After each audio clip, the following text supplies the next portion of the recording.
just tell me about, does what you do coincide with the ethos of the Royal Albert Hall and the Proms? Well, I think the Proms has always been a place for innovation, certainly in classical terms. Yeah. I mean, I'm very new to the classical world, but I think having performed the piece several times over the past sort of 2 years or so, I think it's the perfect setting for it, really. Yeah, I mean, obviously this is the first time a concerto for turntables has been performed in the Proms. But Tony was telling me that actually the annual DJ competition, which is called the DMC Championships, was held in the Royal Albert Hall in 1987 or 1989. So obviously turntablism has actually happened in the Albert Hall quite a lot, but just never at the Proms. So it's actually quite cool that we're bringing that instrument back here, but this time with an orchestra, which is the more, I suppose, the traditional ensemble to play in the Royal Albert Hall. Obviously, there might be some more traditional-ish members of the audience who might find it a bit strange. They might think, well, what's he doing with those records? Isn't he going to break the turntables or something? You know, because it's a known instrument, but a lot of people don't really know how it works and really what you can do with it. Most people just think you can just go waka waka waka, and that's about it. But actually, as you'll see tonight, it's a proper musical instrument, very, very expressive, and you can do a really amazing range of different sounds with it.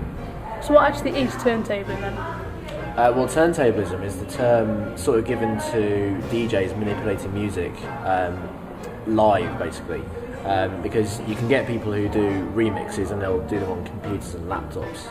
And turntablism is all about taking actual records, and you can manipulate them just by moving them backwards and forwards and choosing which bits of sound you play. And that means that you can restructure that track right before your eyes and take it in any direction you want. Yeah, it's an electronic instrument that essentially uses pre-recorded sound and can manipulate it in a variety of ways, and actually very sensitively. You know, there are a few simple techniques you can do, but once you get to DJ Switch's level, you can be very, very sensitive with it. And he even uses it as a melody instrument by changing the speed of a flute tone that's being pre-recorded on the vinyl. By changing the speed, you can play different melodies on it. So in the fourth movement, it's like a more lyrical movement, and he uses it like a kind of theremin synthesizer type instrument. So is there a lot of pressure on you being the grandson of a very famous composer? I mean, I just try, you know, it's not, no one, I don't think you can work well under pressure continuously. Occasionally pressure is helpful, but it's something like when I'm working on music, I just get lost in the music and I try not to even think about who I am, where I am, really. I just want to, it's got to be about the music, so I try not to really focus on that. You know, if I got too hung up on it, I don't think I would be here now, really. You've got to do your own thing.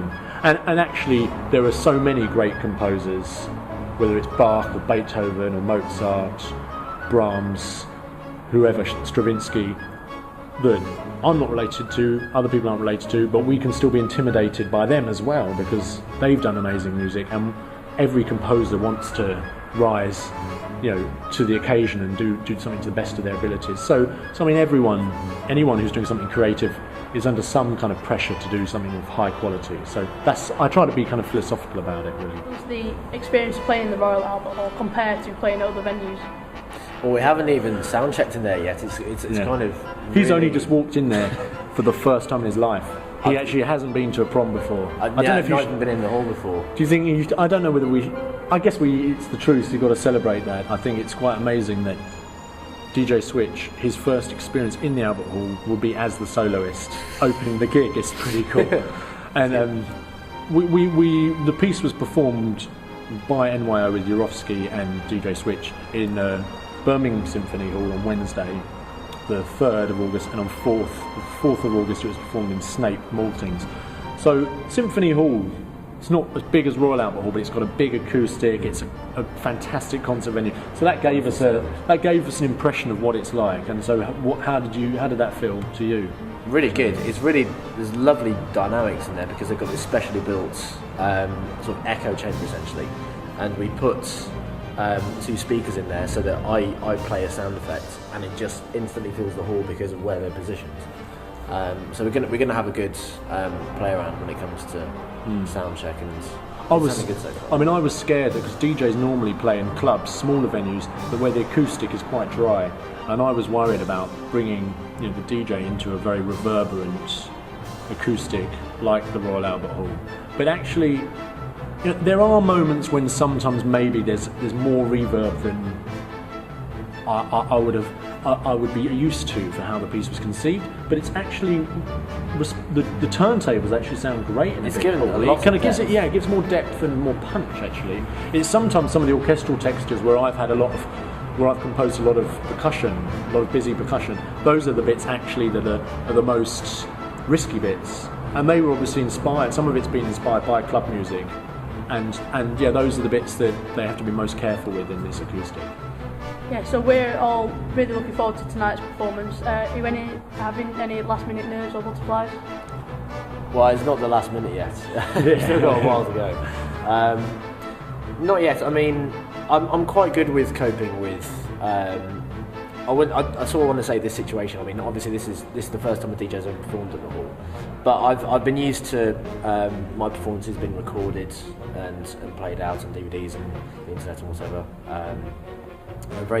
I'm very used to doing large crowds because I do a lot of festival performances. I mean, given the fact that it's being transmitted on radio and on TV, it might be the single biggest audience.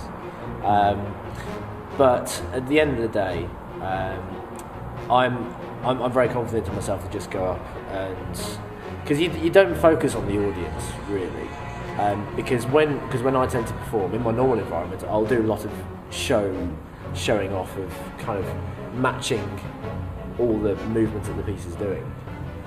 And here it's going to be no different. However many people there are, even if there's 5 people, I'll still happily do exactly the same performance.